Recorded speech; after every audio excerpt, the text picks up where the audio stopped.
ಆದ್ರೆ car accident ಅಲ್ಲಿ ನಮ್ ಗಂಗಾ ಮೇಡಮ್ ಅವರು ಸತ್ತಿದ್ದ ನಮ್ ಕಣ್ಣಾರೆ ನೋಡಿದೀವಿ ಸರ್. ಗಂಗಾ ಅವರ ಡೆಡ್ ಬಾಡಿ ನೋಡಿದ್ರ? ಆ ಜಾಗದಲ್ಲೆಲ್ಲ ಹುಡುಕಿದ್ವಿ ಸಿ ಪಿ ಅವರೇ, ಬಾಡಿ ಎಲ್ಲೂ ಕಾಣಿಸ್ಲಿಲ್ಲ. ಮತ್ತೆ ನಿಮ್ ವೈಫ್ ಸತ್ತೋಗಿದ್ದಾಳೆ ಅಂತ ಹೇಗ್ ಕನ್ಫರ್ಮ್ ಮಾಡ್ಕೊಂಡ್ರಿ? ನಿಮ್ ಡಿಪಾರ್ಟ್ಮೆಂಟ್ ಆ ಇಡೀ ಜಾಗನ ಸರ್ಚ್ ಮಾಡ್ತು. ಸ್ವತಃ ನಾನು ಕೂಡ ಹೋಗಿ ನೋಡ್ದೆ, ನಮ್ಗಲ್ಲಿ ಏನೂ ಕಾಣಿಸ್ಲಿಲ್ಲ. ಕಾಣಿಸ್ಲಿಲ್ಲ ಅಂದ್ರೆ ಮಿಸ್ಸಿಂಗ್ ಅನ್ಕೋಬೇಕೆ ಹೊರತು ಸತ್ತೋಗಿದ್ದಾರೆ ಅಂತ ಹೇಗ್ ಅನ್ಕೊಂಡ್ರಿ? ನಮ್ ತಲೆ ಮಾರಿನ ಸೊಸೆರೆಲ್ಲ ಆ ಸುತ್ತಮುತ್ತನೇ ಸತ್ತೋದ್ರಪ್ಪ. ಅವರಲ್ಲಿ ಯಾರು ಡೆಡ್ ಬಾಡಿ ಆದ್ರೂ ಹೀಗೆ ಮಿಸ್ ಆಗಿತ್ತಾ? ಇಲ್ಲ, ಅವ್ರನ್ನೆಲ್ಲ ಕೊನೆದಾಗ ನೋಡಿದ್ವಿ. ಗಂಗಾ ವಿಷಯದಲ್ಲೇ ಹೀಗಾಗಿದ್ದು, ಕೊನೆದಾಗ ನೋಡೋಕೆ ಆಗ್ಲಿಲ್ಲ. ಅಜ್ಜಿ ಅವರೇ, ಡೋಂಟ್ ವರಿ, ನೀವು ಗಂಗಾ ಅವ್ರನ್ನ ಮತ್ತೆ ನೋಡ್ತೀರಾ.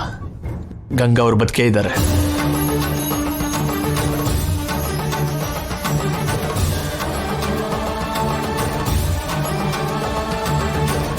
ಗಂಗಾ ಬದುಕಿದ್ದಾಳೆ ಅಂದ್ರೆ ನಮ್ಗಿದಕ್ಕಿಂತ ಸಂತೋಷನೇ ಇಲ್ಲ ಎಸಿಪಿ ಅವರೇ. ಗಂಗಾ ನಮ್ಮನೆ ಸೊಸೆ ಮಾತ್ರ ಅಲ್ಲ, ಈ ಮನೆ ದೇವತೆ. ಗಂಗಾ ಅವರು ಅಷ್ಟು ಒಳ್ಳೆಯವರಾಗಿರೋದಕ್ಕೆ ಬದುಕೇ ಇದ್ದಾರೆ ಅಂತ ಹೇಳ್ತಾ ಇದ್ದೀನಿ. ಯಾವ ಆಧಾರದ ಮೇಲೆ ಹೇಳ್ತಾ ಇದ್ದೀರಾ?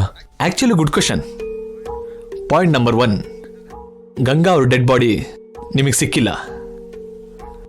ಪಾಯಿಂಟ್ ನಂಬರ್ 2, ಆಕ್ಸಿಡೆಂಟ್ ಆಗಿದ್ದಿನ ಕೆಳಗಡೆ ಬಿದ್ದ ಗಾಯ ಆಗಿದ್ದು ಒಬ್ಳು ಪ್ರೆಗ್ನೆಂಟ್ ಲೇಡಿನ ಅಲ್ಲೇ ಪಕ್ಕದೂರಿನೊಬ್ಬ ಗ್ರಾಮಸ್ಥ ಕಾಪಾಡಿದಾನೆ.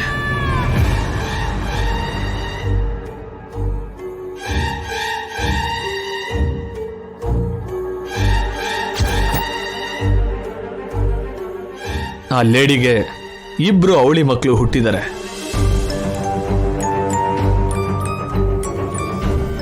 ಆ ಮಕ್ಕಳಿಗೆ 5-6 ವರ್ಷ ಆಗೋವರೆಗೂ ಆ ಊರಲ್ಲೇ ಇದ್ರು. ಆಮೇಲೆ ಈ ಸಿಟಿಗೆ ಬಂದಿದ್ದು.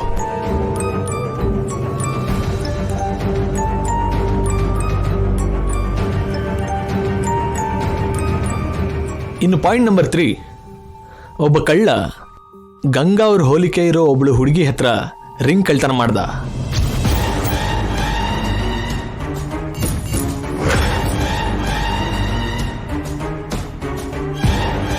ಫಸ್ಟ್ ಆ ಹುಡುಗಿ ನಿತ್ಯ ಅವರೇನೋ ಅನ್ಕೊಂಡಿದ್ವಿ, ಆದ್ರೆ ಆಮೇಲೆ ಗೊತ್ತಾಗಿದ್ದು ಅವರು ನಿತ್ಯ ಅಲ್ಲ ಅಂತ. ಸೊ ಆ ಕಳ್ಳ ರಿಂಗ್ ಕಳ್ತನ ಮಾಡಿದ್ದು ಖಂಡಿತವಾಗ್ಲೂ ಗಂಗಾ ಅವ್ರ ಹತ್ರನೇ.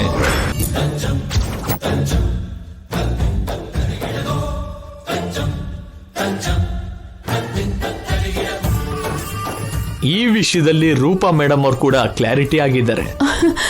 ಗಂಗಾ, ನಮ್ ಗಂಗಾ ಬದುಕಿದಾಳ? ಗಂಗಾಗಿಬ್ರು ಮಕ್ಕಳು ಇದಾರ? ಹೌದು ಅಜ್ಜಿ ಅವ್ರೆ. ತಡಿತಾ ಇದ್ದೀರಾ? ನಿನಗ್ ಗೊತ್ತಿರೋದು ನಿಜ ಅಲ್ಲ ಕಣೋ ವಿಷಯ. ಯಾವ ವಿಷಯ? ಕಾರ್ಕೋಟಕ ವಿಷಯ. ನಾವು ಬರೋದು ಸ್ವಲ್ಪ ತಡ ಆಗಿದ್ರೆ ಆ ವಿಷಯಕ್ಕೆ ನಿನ್ ಕೈಯಾರೆ ಕಾಪಾಡಿದ ಜಾನಕಿನ, ತನ್ನ 2 ಮಕ್ಕಳನ್ನ ನೀನೇ ಬಲಿ ಕೊಡ್ತಿದ್ದೆ. ನೀವ್ ಏನ್ ಹೇಳ್ತಾ ಇದ್ದೀರೋ ನನ್ಗೆ ಅರ್ಥ ಆಗ್ತಾ ಇಲ್ಲ. ನಮ್ ಜಾನಕಿ ನಿಜವಾಗ್ಲೂ ಜಾನಕಿ ಅಲ್ಲ, ಗಂಗಾ. ಒಂದು ದೊಡ್ಡ ಮನೆ ಸೊಸೆ, ಒಬ್ಬ ಕೋಟ್ಯಾಧಿಪತಿ ಹೆಂಡತಿ. ಆ ವಿಷಯ ನಮಗೆ ಗೊತ್ತಿಲ್ವಾ? ನಮಗೆ ಯಾವತ್ತೋ ಗೊತ್ತು. ಮತ್ತೆ ಗೊತ್ತಿದ್ದು ನೀವ್ ಯಾಕೆ ಹೇಳ್ತಾ ಇಲ್ಲ? ಗಂಗಾ ಪ್ರಾಣನ ಕಾಪಾಡೋದಕ್ಕೆ. ಏನ್ ಹೇಳ್ತಿದ್ದೀರಾ ನೀವು? ಅಷ್ಟಕ್ಕೂ ನಡೆದಿರೋದು ಏನು ಅಂತ ಇವನಿಗೆ ಹೇಳು ಚಂದ್ರಿಕಾ. ಏನ್ ನಡೀತು?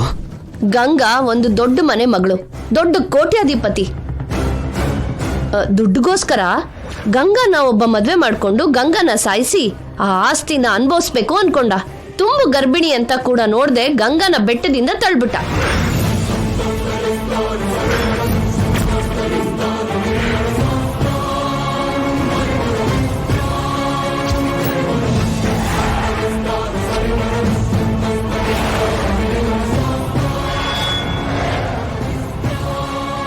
ಗಂಗಂಗೆ ದುಷ್ಟತನದ ಬಗ್ಗೆ ಗೊತ್ತಿಲ್ಲ.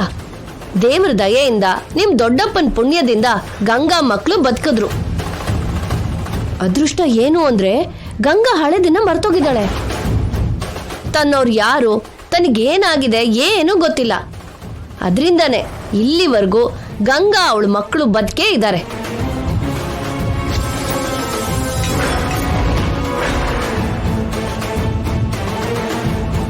ಇವಾಗ ನೀನು ಗಂಗಾ ಬಗ್ಗೆ ಈ ಕುಟುಂಬಕ್ಕೆ ಹೇಳಿದ್ರೆ ಅವರು ಮತ್ತೆ ಗಂಗಾನ ಮಕ್ಕಳನ್ನ ಸಾಯಿಸೋ ಪ್ರಯತ್ನ ಮಾಡ್ತಾರೆ. ಆ ಕುಟುಂಬದ ಬಗ್ಗೆ ಗಂಗಾಗೆ ಹೇಳಿದ್ರೆ ಗಂಗಾಗೆ ಹಳೇದ್ ನೆನ್ಪಕ್ ಬಂದು ಮಕ್ಕಳನ್ನ ಕರ್ಕೊಂಡು ಆ ಮನೆಗೆ ಹೋಗ್ತಾಳೆ.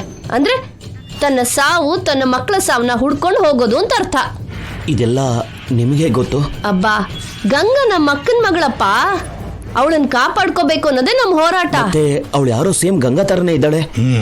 ಅವಳ ಹೆಸರು ನಿತ್ಯ, ಗಂಗಾಗೆ ತಂಗಿ. ನೋಡಪ್ಪ, ಅಸ್ಲಿ ವಿಲನ್ ಅವಳೇ. ಗಂಗಾ ಗಂಡನ್ ಮೇಲ್ ಕಣ್ ಹಾಕಿ ಆಸ್ತಿ ಆಸೆ ತೋರಿಸಿ ಅವನ್ ಜೊತೆ ಸೇರಿ ಗಂಗಾನ್ ಸಾಯಿಸ್ಬೇಕು ಅಂತ ಪ್ಲಾನ್ ಮಾಡಿದ್ಲು. ಗಂಗಾ ಬಗ್ಗೆ ಅವಳಿಗೆ ಹೇಳಿದ್ರೆ ಸ್ವಂತ ಅಕ್ಕ ಅಂತ ಕೂಡ ನೋಡ್ದೇನೆ ಗಂಗನ ಮಕ್ಳನ್ನ ಸಾಯಿಸ್ಬಿಡ್ತಾಳೆ.